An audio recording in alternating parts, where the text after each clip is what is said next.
Hello ladies and gentlemen, boys and girls, welcome back to the channel for a vlog type thing, whatever people do these days. Anyway, I am a little bit of a history buff or McCoy. Not many of you people will know that, some of you probably will, but history is my thing. I do a lot, I like history, alright? I love anything to do with World War, medieval stuff, anything and everything basically, okay? That's the point I'm trying to get to. Now, some of you may have noticed in a previous video, or a couple of previous videos of mine when I was around my granddad's, that he has basically turned his living room into an armory, which for a history nerd like me is like, oh.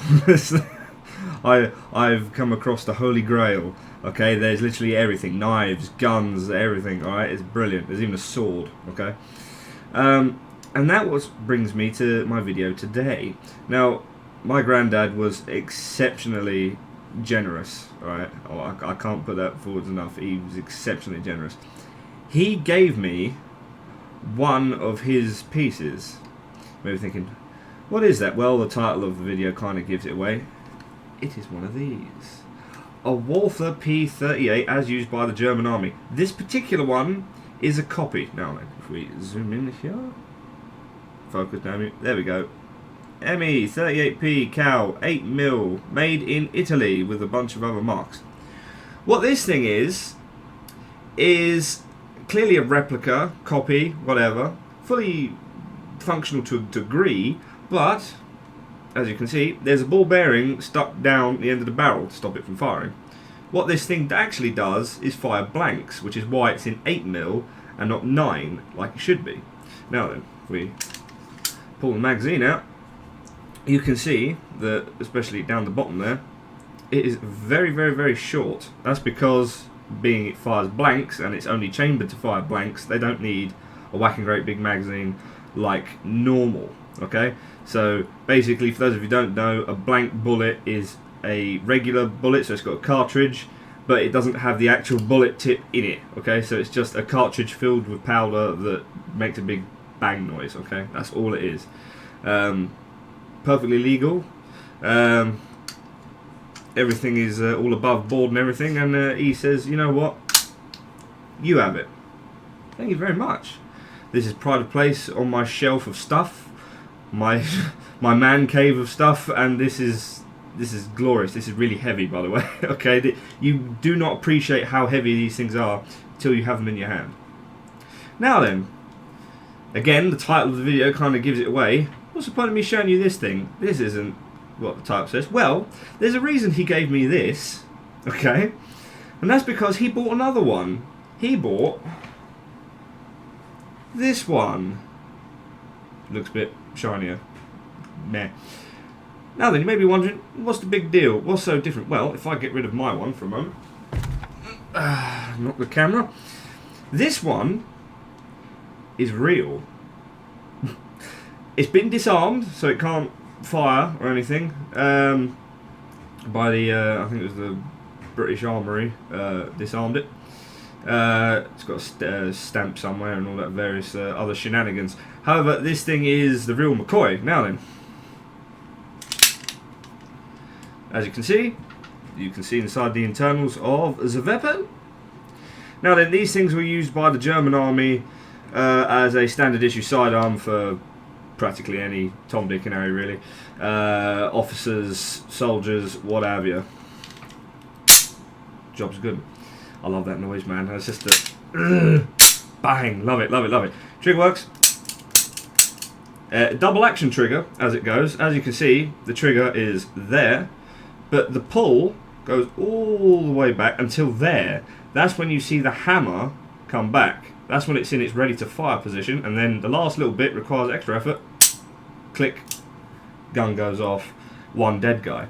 Now, the beautiful, beautiful, beautiful thing about this, also kind of scary thing, whether this was put on after it was made or whilst it was being made, or whether it was issued to the guy, I don't know. I'm just going by what I'm seeing here. Me not being a gun buff or anything. I just love firearms. But anyway, as you can see, if we zoom in, SS.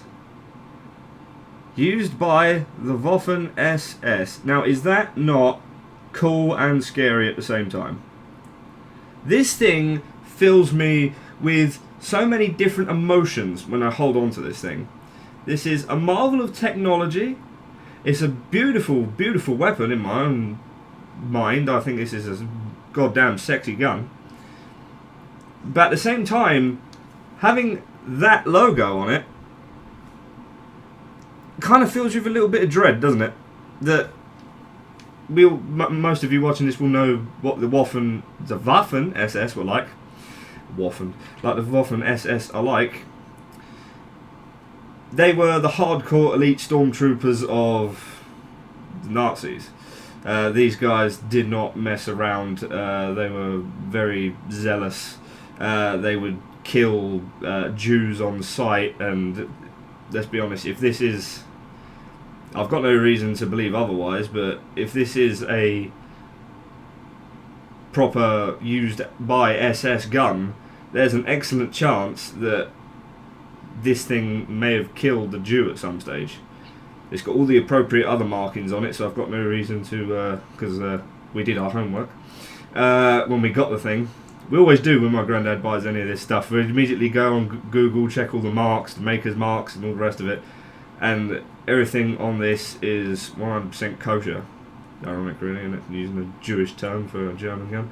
But this thing is glorious. Now, magazine wise, this gun does many, not specifically this gun, but this model, the Walther p38, does some things that a lot of guns at the time didn't do, or at least not all in one package.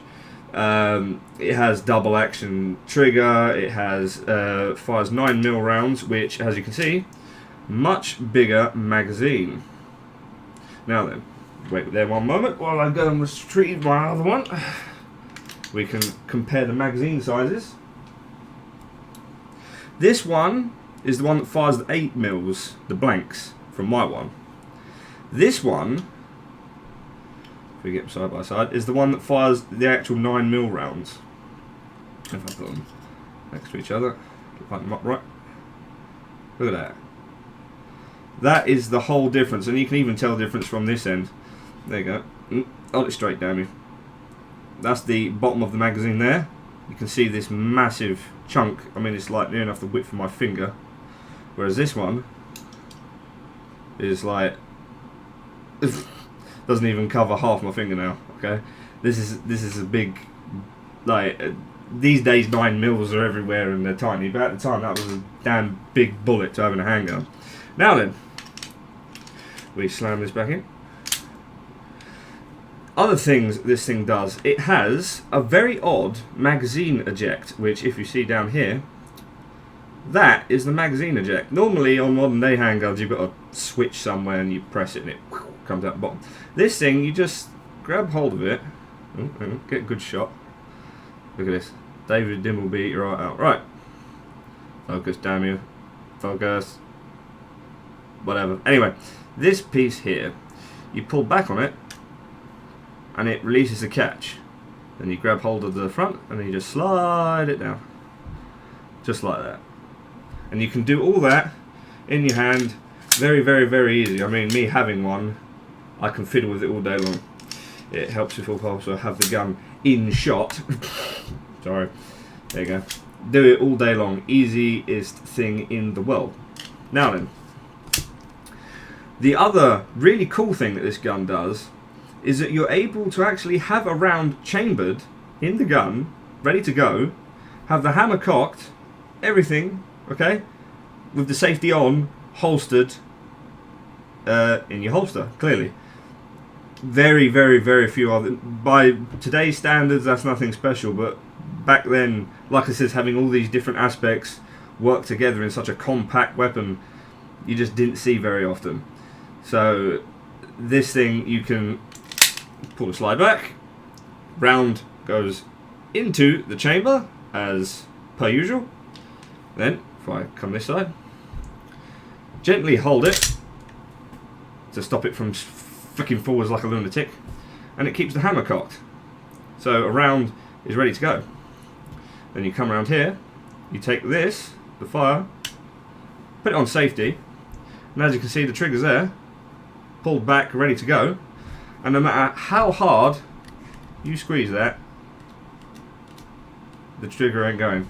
But as soon as you flick safety, ugh, my massive hand's getting in the way again. So as you flick that up, right,